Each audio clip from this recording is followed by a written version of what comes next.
Alhamdulillah nahmaduhu ta'ala wa nasta'inuhu wa nastaghfiruh wa na'udzu billahi min syururi anfusina wa sayyiati a'malina may yahdihillahu fala mudilla lahu wa may yudlil fala hadiya lahu. Asyhadu an la ilaha illallah wahdahu la syarika lahu wa asyhadu anna Muhammadan abduhu wa rasuluhu yaqulullahu jalla wa ala. Ya ayyuhalladzina amanu taqullaha haqqa tuqatih wa la tamutunna illa wa antum muslimun. Wa qaluhu ta'ala ya ayyuhalladzina amanu taqullaha wa qulu qawlan sadida yuslih lakum a'malakum wa yaghfir lakum dhunubakum wa may yuti'illaha wa rasulahu faqad faza fawzan 'azima amma ba'd. فإن أصدق الحديث كتاب الله وخير الهدي هدي محمد صلى الله عليه وسلم وشر الأمور محدثاتها فإن كل محدثة بدعة وكل بدعة ضلالة وكل ضلالة وأهلها في النار.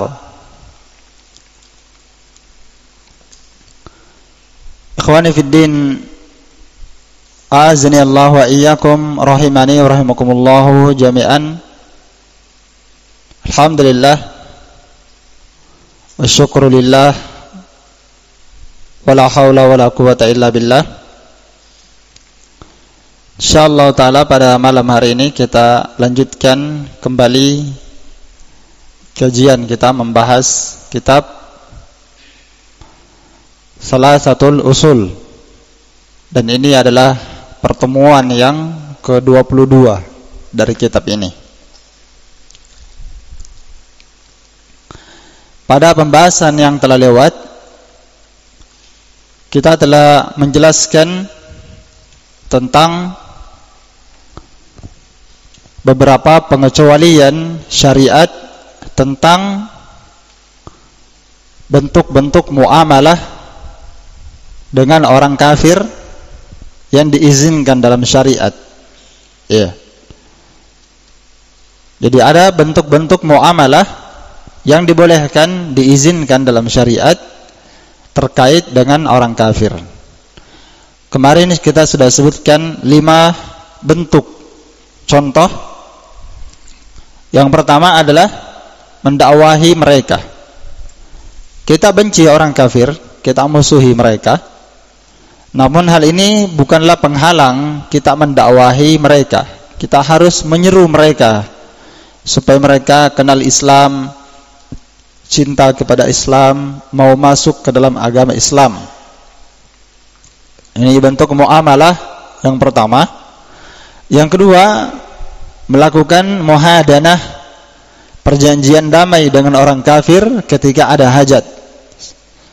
Ini juga ada maslahat, ya, khususnya ketika kaum muslimin itu tidak sanggup memerangi orang kafir di kondisi tersebut. Maka dilakukanlah muhadana, perjanjian damai, ya, dalam rangka untuk menjaga kondisi kaum muslimin dari keburukan orang kafir. Nah, kemudian yang ketiga, syariat juga tidak melarang kita untuk membalas kebaikan orang-orang kafir. Mereka berbuat ihsan kepada muslim, maka Allah Ta'ala memerintahkan kita sebagai kaum muslimin membalas kebaikan orang kafir. Membalas sekadar kebaikan dunia tersebut, bukan membalas kebaikan orang kafir. Ada makna toleransi yang bentuknya memuliakan agama mereka atau bergampangan dengan agama mereka, tidak. Tapi di sini sekadar membalas kebaikan. Ya, karena Nabi SAW mengajarkan kita untuk selalu membalas. Orang berbuat baik kepada kita, kata Nabi SAW, apabila manusia berbuat baik kepada kalian, maka balaslah yang semisal dengan kebaikan tersebut. Ya, kalau kalian diberi ini, maka beri dia dengan ini. Balas dengan kebaikan yang semisal dengannya, kata beliau. Dan jika kalian tidak mendapatkan apa yang bisa kalian balas kepada mereka yang semisal dengannya, maka paling minimal kalian mendoakan dia. Ya. Kalian berkata, Allahumma barik lakum fima razaqtakum. Allahumma burika fi malik.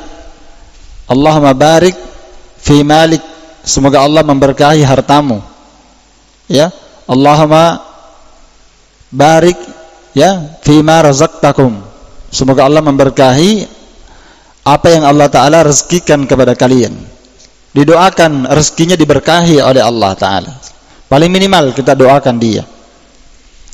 Maka firman Allah Ta'ala dalam surah Al-Mumtahanah, ini khususnya di pembahasan kita yang ketiga, bentuk pengecualian bermuamalah dengan orang kafir, yakni membalas kebaikan mereka jika mereka berbuat baik pada kaum muslimin. Ini bukan bentuk toleransi yang terlarang, tidak.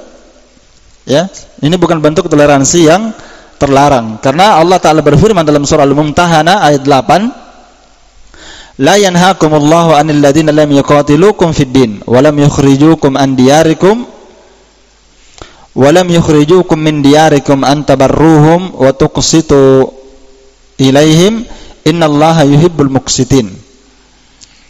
Allah Ta'ala tidak melarang kalian, wahai orang beriman,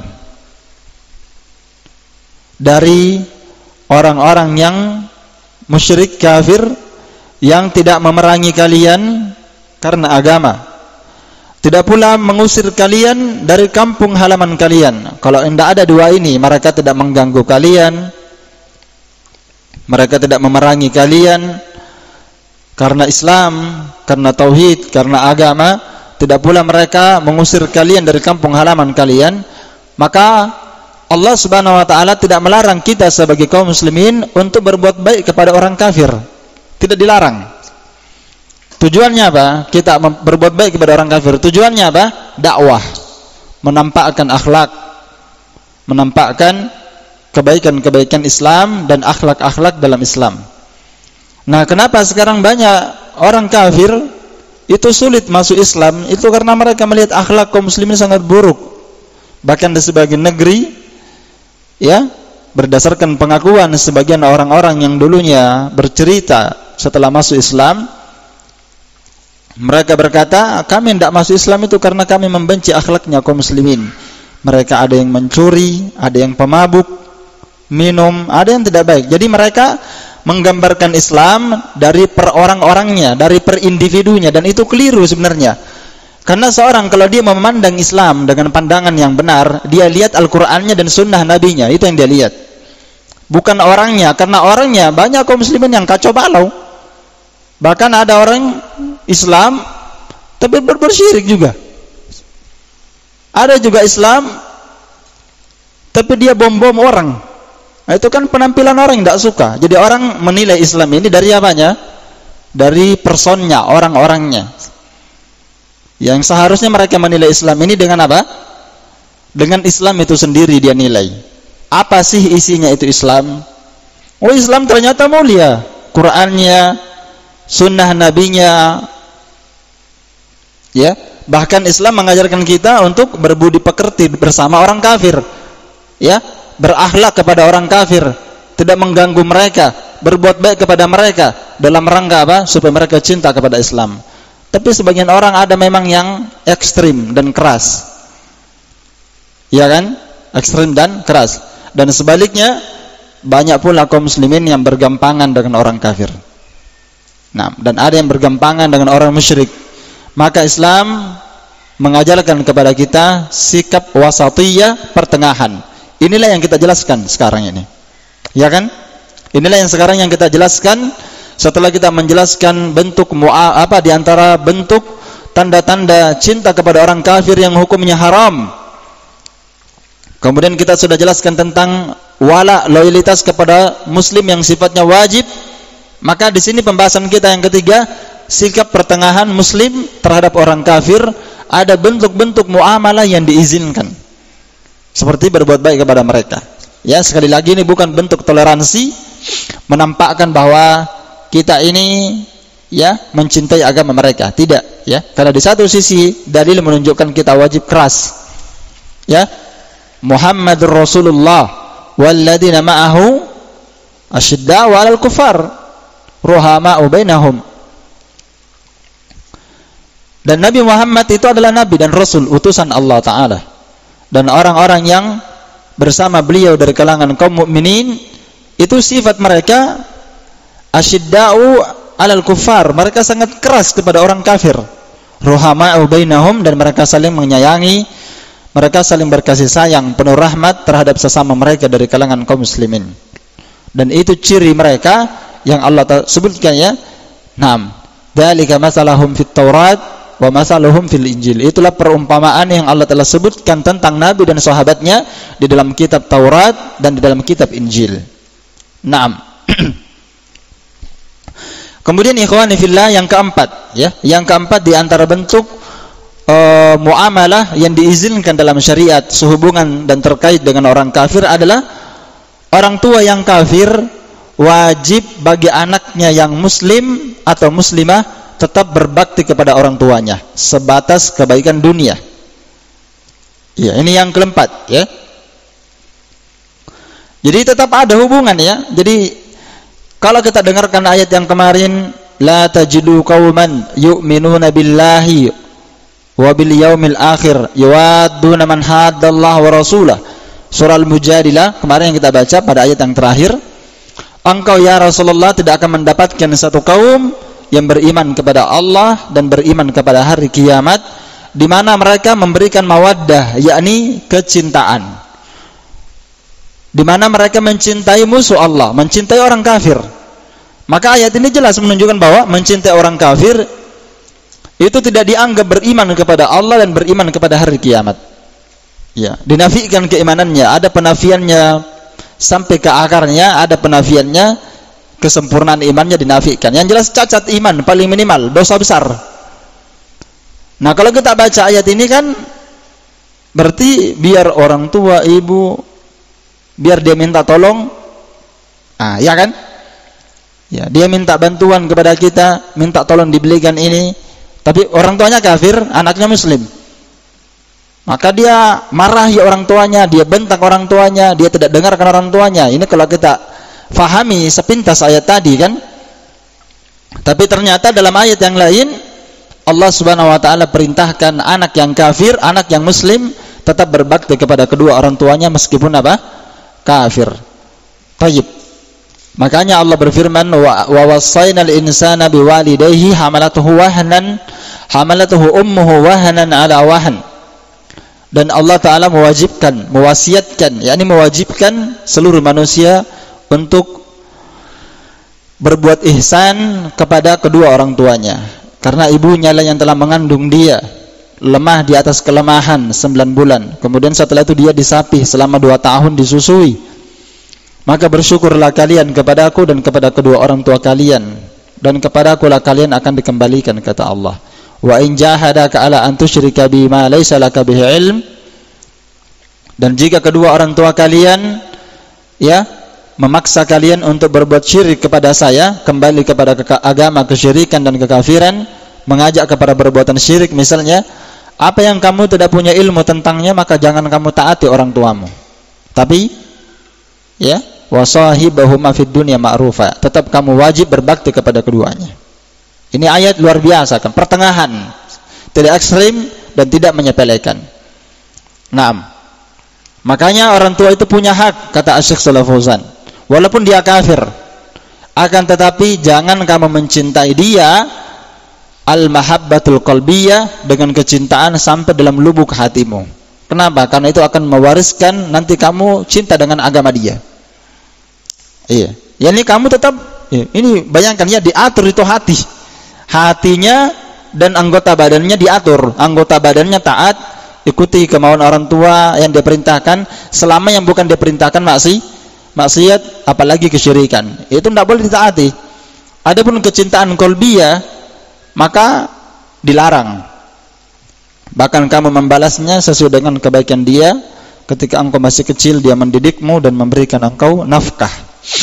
Kemudian yang kelima, di antara bentuk pengecualian syariat terhadap orang kafir adalah tubadilu tijara ma'ahum asyara' minhum syara'ul hajat minhum. Yani syariat memperbolehkan muamalah, jual beli antara muslim dan kafir. Islam, Allah Ta'ala syariat tidak melarang kita untuk melakukan muamalah, perdagangan, jual beli bersama dengan orang kafir. Ya, itu dibolehkan. Kita membeli produk orang kafir, ini adalah bentuk yang diizinkan dalam syariat, bukan kita yang buat, syariat. Syariat yang membolehkannya.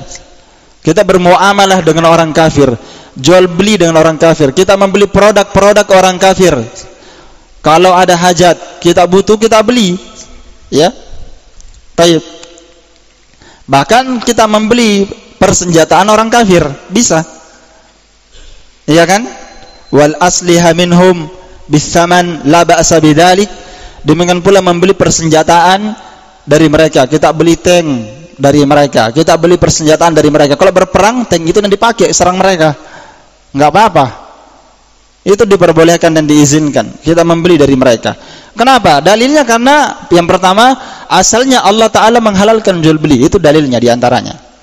Allah Ta'ala berfirman, wa ahallallahu al-bai'a, dan Allah menghalalkan jual beli. Maka selama terpenuhi syarat sah jual beli, penjual dan pembeli saling ridho jual belinya, kemudian penjualnya ini sudah berhak, ya, rasyid bahasa lainnya, ya, dia sudah berakal, berhak sudah menjual, maka bisa kita membelinya. Itu diantara syaratnya, ya. Barang yang dia perjualbelikan itu dimiliki, bukan sesuatu yang belum dimiliki. Itu syarat-syarat sahnya jual beli, ya, karena barang yang belum dimiliki tidak boleh dijual. Seperti ghanimah belum dibagi, ya, saya mau pergi berperang, ya, nanti kalau ada bagian saya ghanimah, saya jual harganya sekian sama antum. Oh iya, bisa saya beli. Boleh tidak dibeli ini? Hah? Nanti kalau berperang, nanti dapat ghanimah.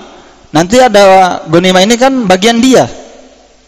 Ya, namanya saham, dibagikan pejalan yang berperang, berjalan kaki ada bagiannya. Menggunakan kuda, onta ada bagiannya. Nanti kalau saya dapat, saya akan jual sama kamu. Tapi uangnya sekarang dikasih. Boleh tidak dijualin seperti ini? Jawabannya tidak boleh. Kenapa? Karena belum dimiliki. La tabi ma la tamlik. Jangan kamu menjual apa yang kamu belum miliki, kata Nabi. La tabi ma laisa indak. Jangan kamu menjual apa yang belum ada di sisi kamu, belum kamu pegang. Itu syarat sah jual beli. Kalau kamu bikin akad, saya belinya, iya, berapa harganya? Sekian. Kamu mau bayar kontan atau cicil? Sekian. Di kontan atau dicicil. Barangnya belum ada. Tidak boleh bikin akad seperti ini. Barangnya belum ada. Iya kan? Kan nanti ini kalau dia mau pergi berperang, jangan sampai dia mati. Iya kan? Tidak dapat ghanimah. Iya. Ghanimahnya belum tentu dimiliki. Nah, sama dengan yang sering saya sebutkan, yang sering dicontohkan para ulama, ya. Saya jual burung-burung ini yang terbang kepada antum 100.000. Ya, tangkap. Kan tidak bisa diserahkan. Nah, itu syarat sah jual beli. Nah, ini sekarang saya bahas ini kenapa? Karena orang melakukan jual beli itu, ikhwani fillah, tidak dilihat orangnya muslim kafir, tidak dilihat. Tidak ada urusan mau kafir, mau musyrik, mau penyembah berhala, ya, mau penyembah batu, terserah. Tidak dipersyaratkan itu. Yang penting dipersyaratkan dia adalah orang yang berakal. Jual beli saling ridho. Kalau orang gila tidak sah jual belinya, iya kan? Karena dia tidak berakal. Sama anak kecil tidak sah jual belinya karena dia masih kecil. Makanya kalau ada orang gila datang berkata, saya jual mobil ini Avanza, saya jual kepada antum 10.000. Murahnya? Iya, beli. Orang gila. Iya kan? Saya jual belinya tidak sah. Orang gila. Maka di sini saya jelaskan ini ayat bahwa asal jual beli itu halal. Kapan? Selama terpenuhi apa? Syarat sahnya jual beli. Tidak dilihat kafir muslim, terserah. Iya. Jelas ya? Nah, dan barang yang diperjualbelikan, ya, itu adalah barang yang diketahui halal dan bermanfaat. Itu juga diantara syaratnya. Barang yang diperjualbelikan adalah barang yang halal dan memang bermanfaat. Ya kan? Kadang halal tapi tidak bermanfaat. Seperti apa? Saya jual ini lalat sama antum 1 kilo 15.000. Antum mau apa itu lalat? Hah? Mau diternak? Atau ulat? Ini ulat-ulat ini, ulat-ulat yang bahaya ini, ulat-ulat ya, dia jual, saya jual 1 liter sama antum 5.000 saja. Antum mau apakan itu ulat? Ini tidak ada manfaatnya. Sama jual beli dengan muamalah dengan orang kafir ya, selama bermanfaat, berguna yang diperjualbelikan ini ada gunanya, ada manfaatnya baik dalam urusan dunia maupun berguna untuk agama, maka boleh kita bermuamalah dengan orang kafir. Dalilnya dalil yang kedua, itu dalil dari ayat. Hadis yang kedua, dalil yang kedua adalah Nabi SAW yata'amalu ma'al kufar. Nabi SAW itu bermuamalah dengan orang kafir. Bahkan Nabi bermuamalah dengan orang Yahudi, ahlu Khaybar. Penduduk Khaybar, itu orang Yahudi di sana. Nabi bermuamalah dengan mereka. Padahal orang Yahudi ini, semua orang tahu, Yahudi itu paling jago riba. Iya. Yahudi itu pemakan haram, paling terkenal. Ya, pemakan riba itu orang Yahudi. Tapi itu tidak menghalangi Nabi SAW bermuamalah dengan mereka. Kenapa? Al-ismu ma'al mubashir. Dosa yang dibuat Yahudi, dia berbuat riba, dia bermuamalah dengan muamalah riba, itu dosa yang ditanggung dia sendiri. Ketika saya bermuamalah dengan dia, misalnya dia pelaku riba, dia makan riba tiap hari, saya tahu dia. Tapi ketika saya bermuamalah dengan dia, saya punya barang dibeli sama dia, maka barang saya jual sama dia halal, saya ridho, dan dia membayar saya juga, dia ridho, walaupun uang yang dia pakai ini haram, karena yang berdosa dia bukan saya. Bisa dipaham? Iya. Makanya yang masalah seperti ini butuh ditanyakan. Ya. Kenapa? Karena ada orang yang sok pintar, dia berkata tidak boleh kita beli produknya orang kafir. Yang ada mereknya Unilever, Pepsodent, sabun Nuvo. Nanti dia sebut banyak, nanti tidak bisa beli susu, Indomie, macam-macam. Semua yang produk-produk itu termasuk apa? Sprite, Fanta. Kasihan santri mau beli Fanta nanti bagaimana ini Ustaz? Kita mau acara ini, mau beli Sprite, haram. Misalnya, ya. Produknya orang Yahudi, nanti kalau antum beli, dia beli senjata, dia beli peluru, dia tembakkan kepada orang Palestina. Jadi dia tidak boleh kan itu. Siapa yang seperti ini? Yang seperti ini cuma ikhwanul muslimin. Ini metode dakwah ikhwanul muslimin. Dan yang mengikutinya banyak. Ya. Banyak yang mengikutinya, itu yang suka-suka demo itu, yang paling kental begini-begininya ini. Keras. Wah. Enggak boleh diberi. Ya. Enggak boleh dibeli produknya orang kafir. Haram. Mereka berbicara, banyak berbicara, para ulama kita menjelaskannya, ya. Ini orang-orang juhala, orang-orang bodoh ya. Nabi SAW kalau mau difikirkan, Nabi itu menggadaikan jubah besinya ya, menggadaikan baju besi, baju perangnya dia gadaikan kepada siapa? Orang Yahudi. Kemudian Nabi diberikan gandum dan Nabi belum sempat membayarnya sampai belum meninggal karena Nabi itu miskin. Ya, Nabi tidak sempat membayarnya ya sampai belum meninggal, dan baju besi Nabi, baju perangnya itu masih tergadai di mana? Di orang Yahudi. Kan kalau Nabi berpikir seperti antum itu tadi, nanti orang Yahudi pakai baju besi itu, dia pakai berperang, kemudian dia tumbangkan sahabat saya. Misalnya kalau dia pikirkan seperti itu kan, pikiran bodoh tadi, kan bisa saja. Dia pakai bajunya Nabi, lalu dia pakai berperang. Iya kan? Ya, tapi ternyata syariat sisi pandangnya bukan di situ. Karena muamalah itu asalnya halal. Tidak boleh ada yang mengharamkan jual beli asalnya kecuali Allah Ta'ala dan Rasulnya saja. Tidak ada yang lain. Orang itu berkata tidak boleh begini, datangkan dalil. Karena asal jual beli apa? Halal. Asal jual beli itu halal, boleh saja. Maka kalau antum berkata tidak boleh beli ini tidak boleh, ini hukumnya haram karena begini dan begini, datangkan dalilnya. Yang mengatakan tidak boleh ini haram cuma Allah Ta'ala dan Rasulnya saja. Iya. Baik. Itulah pentingnya seorang belajar bahwa asal jual beli asalnya halal kecuali apa yang diharamkan oleh syariat. Nah, jadi bermuamalah dengan orang kafir bisa. Termasuk bermuamalah di sini masih yang kelima ya, masih yang kelima saya tambahkan lagi. Termasuk di antara bentuk muamalah yang diperbolehkan tadi muamalah jual beli ya, termasuk muamalah al-istidanah. Al-istidanah bersama orang kafir. Apa makna istidanah? Istidanah itu artinya meminta bantuan dan mengupah orang kafir atau orang musyrik untuk sebuah pekerjaan tertentu. Iya, meminta bantuan dan mengupah mereka untuk sebuah pekerjaan seperti penunjuk jalan misalnya. Seperti penunjuk jalan itu istidanah namanya.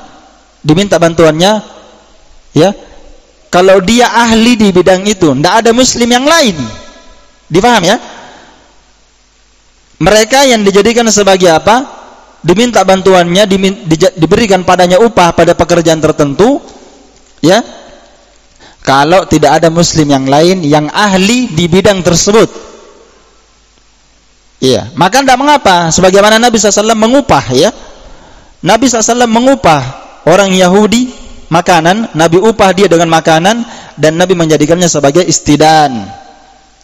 Ya, penunjuk jalan. Ya, Nabi ingin jalan di sana, di mana kira-kira jalan yang kalau kita lewat di situ orang tidak tahu. Karena orang Arab itu di zaman dahulu, Nabi SAW pergi berhijrah dari Makkah ke Madinah. Ya. Jalan-jalan itu orang Arab itu kan ahli dia. Iya, mereka ahli. Antum lewat saja bekas kudanya antum udah tahu ini jaraknya antum sekarang sudah sampai di sini. Ini baru 10 menit ini kuda lewat di sini. Dia tahu. Jadi orang butuh penunjuk jalan.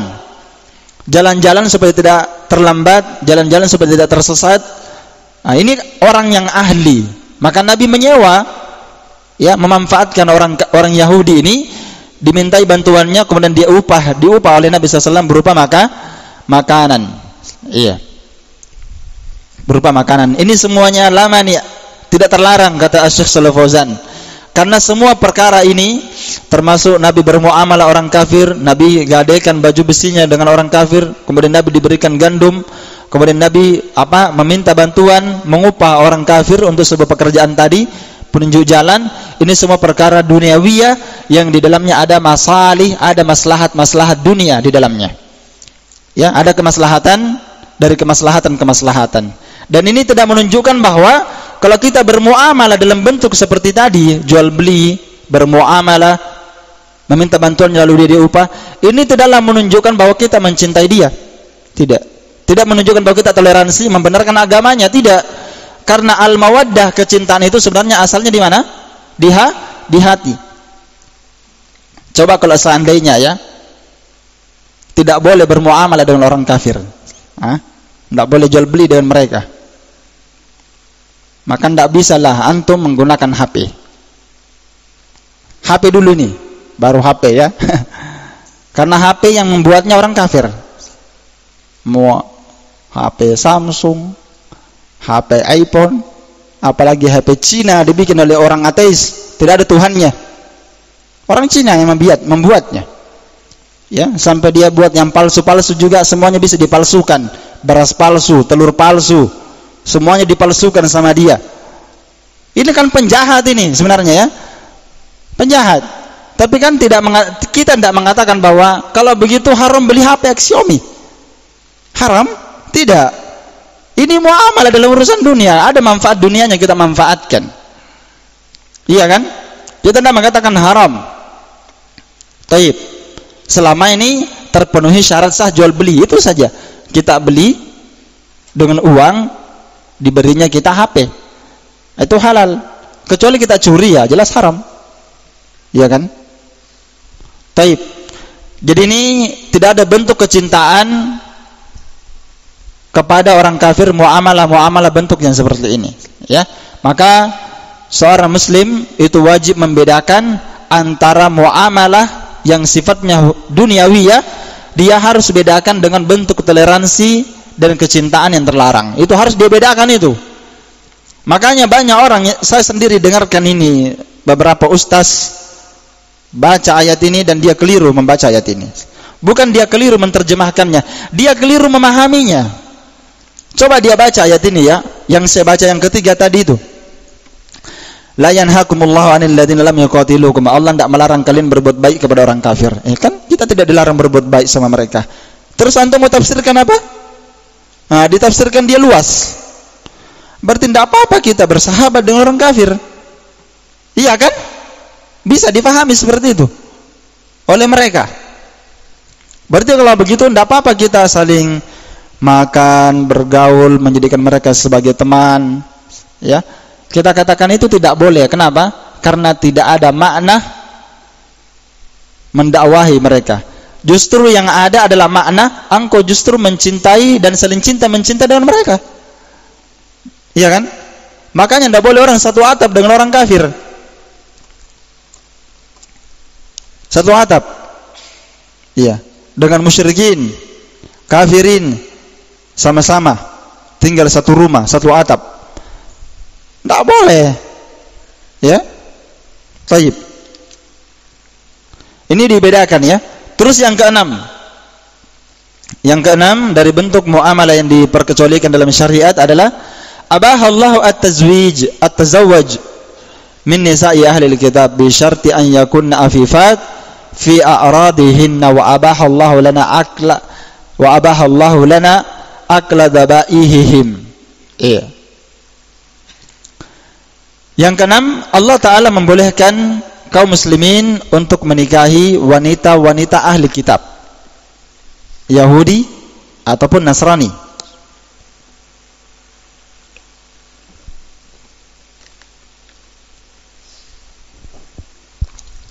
Allah Ta'ala membolehkannya. Ini juga diantara bentuk pengecualian syariat. Tapi ini perhatikan ya, syaratnya ini laki-lakinya muslim, mukmin, perempuannya yang ahli kitab. Yang diperbolehkan ahli kitab, bukan tolotang. Iya, bisa tolotang Ustaz, bukan ahli kitab. Tayyib. Majusi bukan ahli kitab, penyembah api. Orang Jepang bukan majusi, bukan ahli kitab.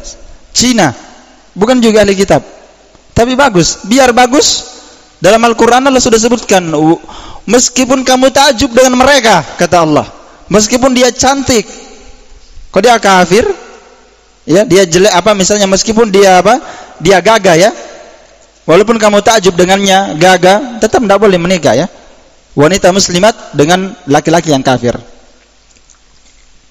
Yang diperbolehkan di sini laki-lakinya muslim, perempuannya ahli kitab, bukan musyrik, penyembah berhala. Ya, baik.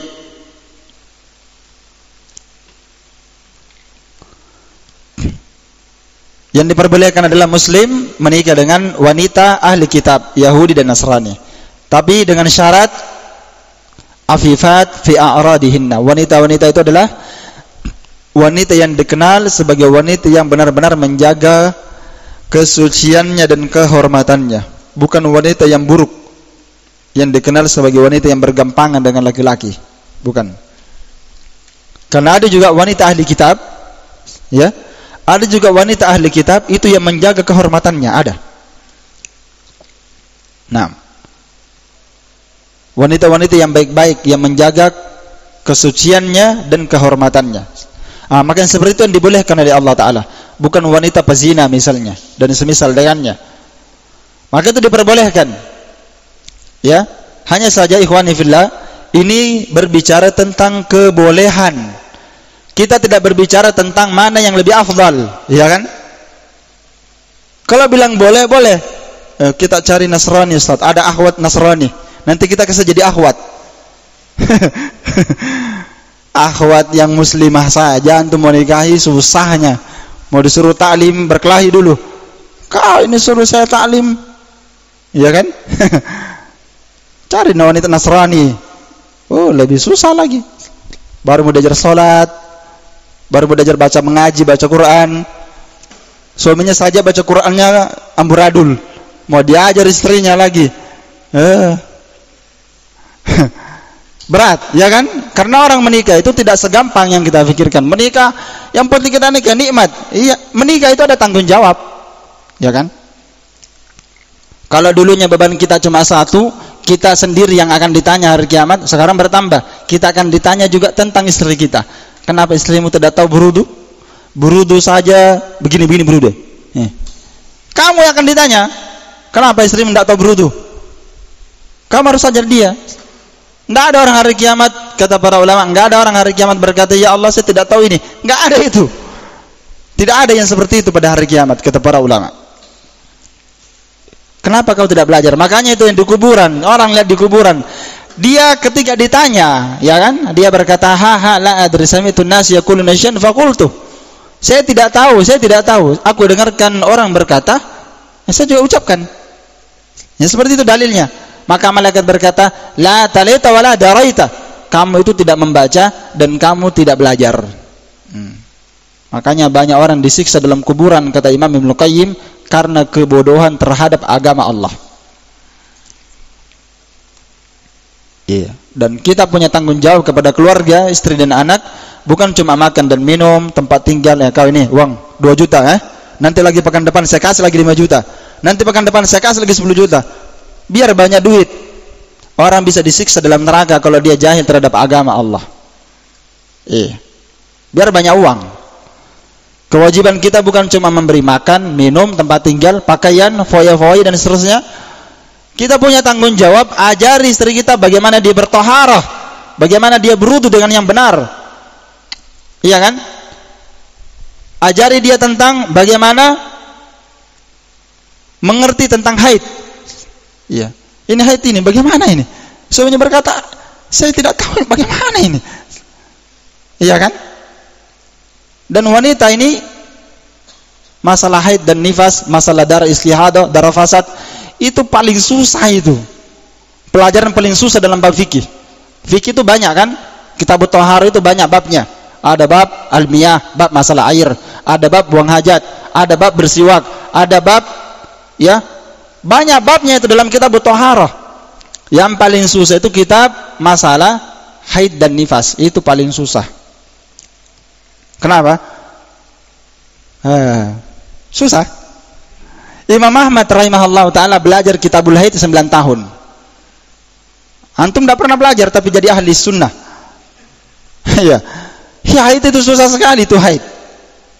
Susah, karena berubah-berubah itu kondisi perempuan. Coba kalau antum bayangkan ya, kalau suami tidak paham, istrinya ini keluar terus darahnya selama 15 hari. Kenapa keluar terus ini? Apa ini?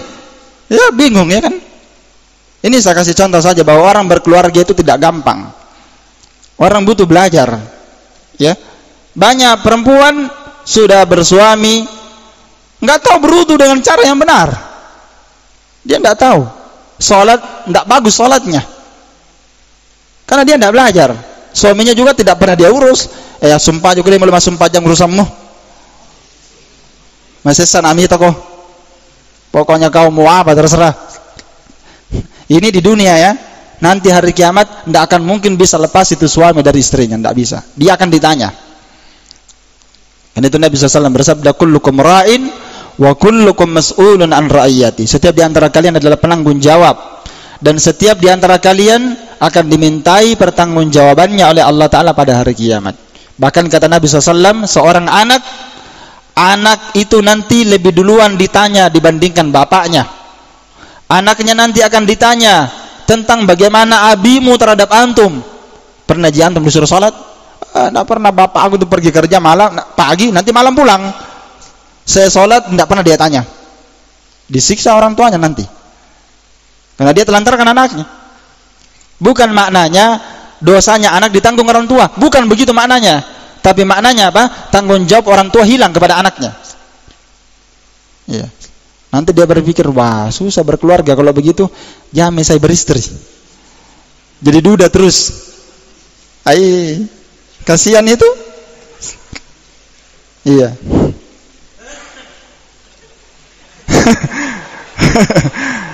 Iya.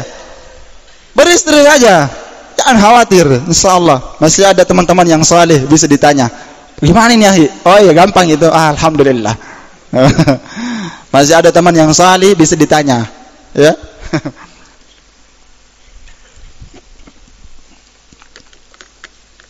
Jadi ini nisa ahli kitab. Jadi ini pembicaraan kita menikahi wanita ahli kitab hukumnya mubah. Tapi kalau berbicara masalah afdholiyah yang terutama mana yang lebih bagus, tentunya ada pilihan yang lebih bagus. Karena Nabi SAW bersabda, tungkahul mar'a li arba. Wanita dinikahi karena 4 sebab. Yang pertama, limaliha, karena hartanya. Yang kedua, wali jamaliha, karena kecantikannya. Yang ketiga, wali nasabiha, karena nasabnya. Nasabnya bagus, dari keluarga yang baik-baik. Yang keempat, wali diniha, karena agamanya, kesolihannya. Fadfar bidzatid din taribat yadak. Maka pilihlah wanita yang salihah, pasti kamu akan beruntung. Maksudnya kalau tidak, maka kamu akan rugi dan celaka. Dan itu sama bagi perempuan terhadap laki-laki, sama juga. Perempuan terhadap laki-laki seperti itu kalau memilih. Pilih laki-laki yang apa? Yang bagus, ada hartanya, supaya bisa menghidupi keluarganya. Yang kedua, laki-laki yang ganteng. Kalau perempuan cantik tadi sudah kan? Kemudian yang ketiga, pilihlah laki-laki yang apa? Baik nasabnya, bagus keluarganya, ya. Kemudian yang keempat, walidiniha, pilihlah laki-laki yang salih. Kalau tidak, maka kamu akan rugi. Ya, kamu tidak akan beruntung.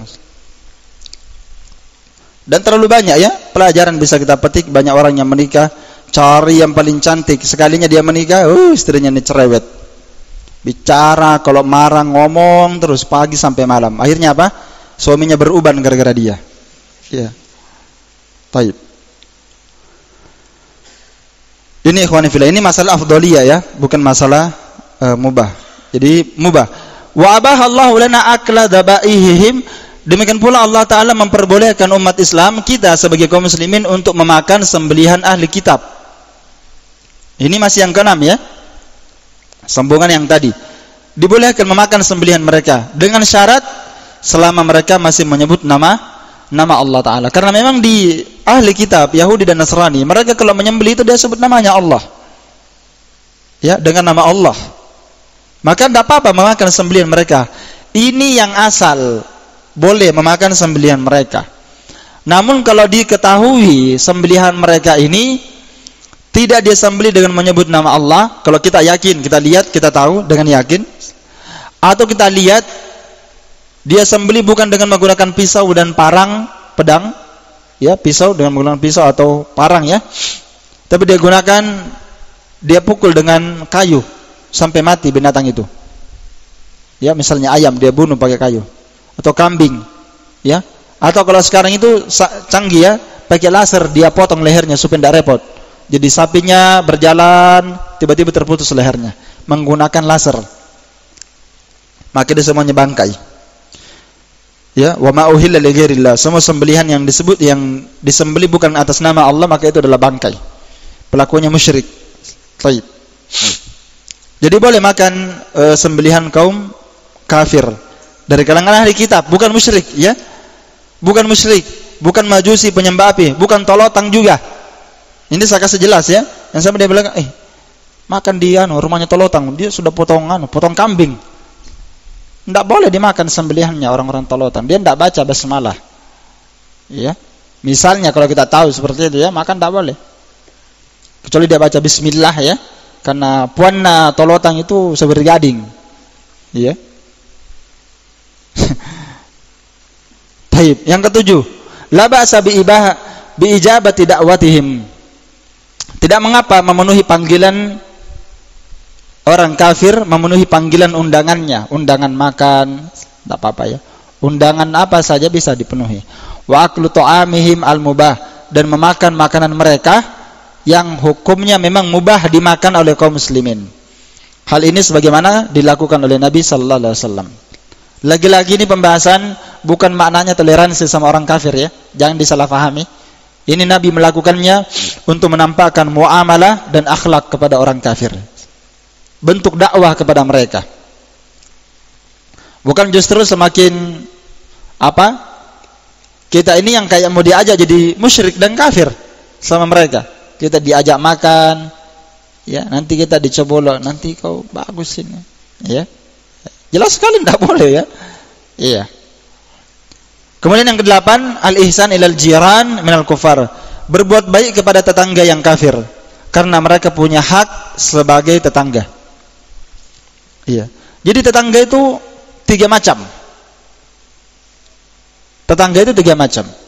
Ada tetangga dari kalangan kerabat, maka dia punya 2 hak.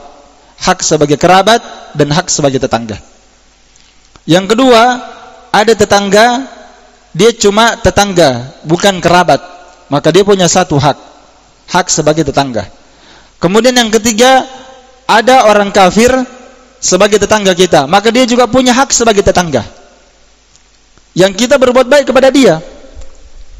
Ini sebagai bentuk muamalah kemanusiaan. Ya, kita buat misalnya kita buat sup misalnya, ya. Ya, atau misalnya kita buat makanan yang manis, ya. Apa biasanya? Ya, bikin kue atau ya, apalah macam-macam. Kita bikin di rumah yang biasanya kolak misalnya orang di sini bilang ya. Atau sup. Ini diantarkan ke tetangganya. Tetangganya kafir misalnya. Tidak apa-apa. Nanti bisa menjadi apa? Luluh hatinya melihat akhlaknya kaum muslimin. Luar biasa akhlaknya kaum muslimin. Ya, dengan itu dia cinta kepada Islam. Tidak ada masalah ya. Selama bukan ada bentuk kecintaan dalam hati kepada mereka. Kemudian yang terakhir, yang ke-9, tidak diperbolehkan berbuat zalim kepada orang kafir yang dilarang untuk diganggu darahnya. Dilarang berbuat zalim kepada mereka. Siapa? Mereka yang kafir yang memang dijaga darahnya dalam Islam. Ya, orang kafir yang dijaga darahnya dalam Islam adalah kafir musta'man, kafir dhimmi, ya, kafir mu'ahad. Itu 3 jenis kafir. Kafir musta'man yaitu kafir yang masuk di negeri Islam, dan ada dari kalangan kaum muslimin atau pemerintah yang menjamin keamanannya. Maka tidak boleh diganggu oleh siapapun, haram. Tidak boleh diganggu, apalagi dibunuh, ya.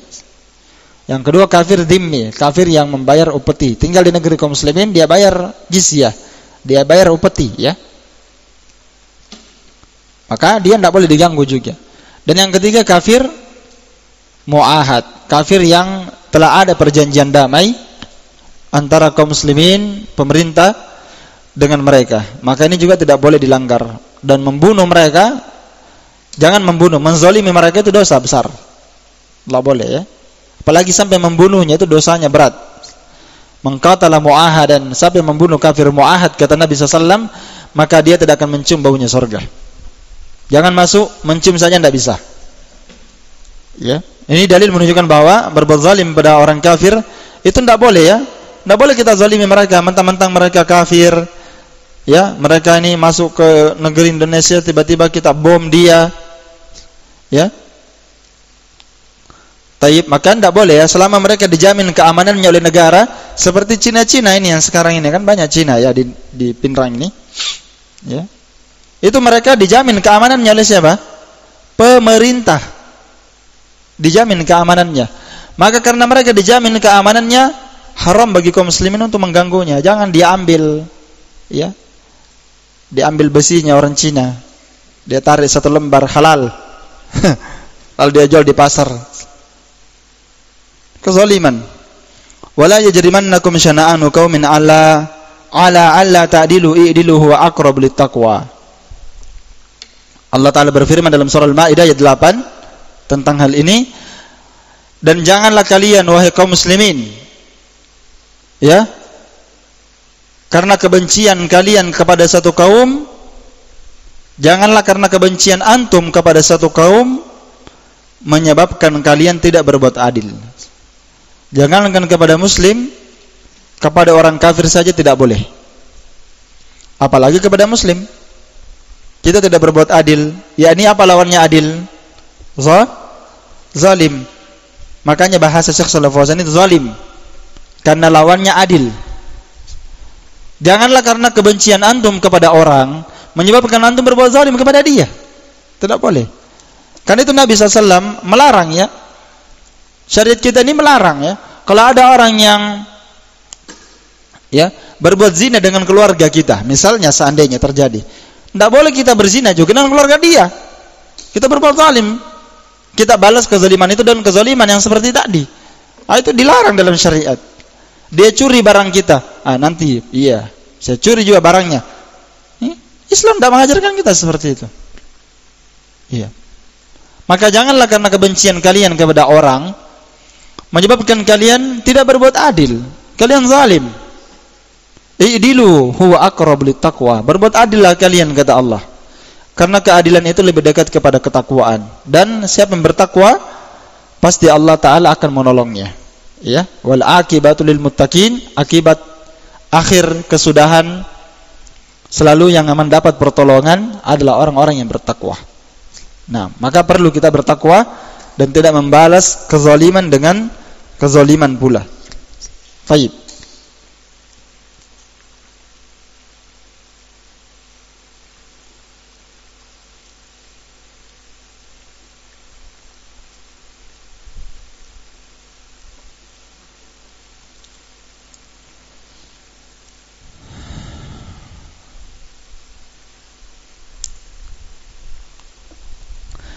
Baik, sekira ini cukup. Tinggal satu kali pertemuan lagi, pembahasan pembagian manusia dalam masalah al-wala wal bara.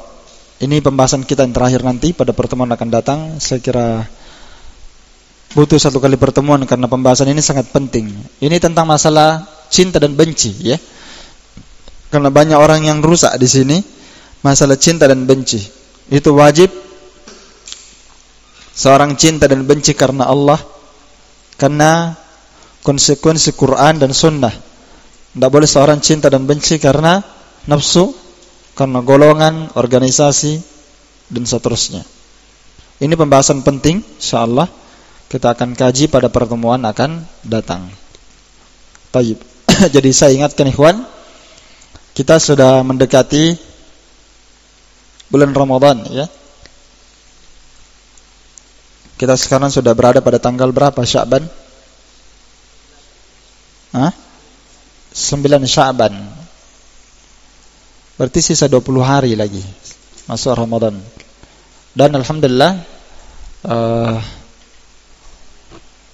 persiapan Ramadan ini kita upayakan di masjid ini, kita perbagus. Ya, persiapan pembersihan termasuk karpet. Karpetnya sudah lama juga di apa? Sudah lama sekali kotor, ya. Karpetnya ini sudah kita laundry kemarin. Nah. Dan persiapan antum perbanyak puasa, ya. Perbanyak baca Quran, puasa, dan seterusnya dari kebaikan-kebaikan. Tayyib. Saya kira ini cukup ikhwah. Wallahu ta'ala a'lam bissawab. Naktafi bihadzal qadar. Subhanakallahumma wa bihamdik, asyhadu an la ilaha illa anta, astaghfiruka wa atubu ilaik. Walhamdulillahirabbil alamin.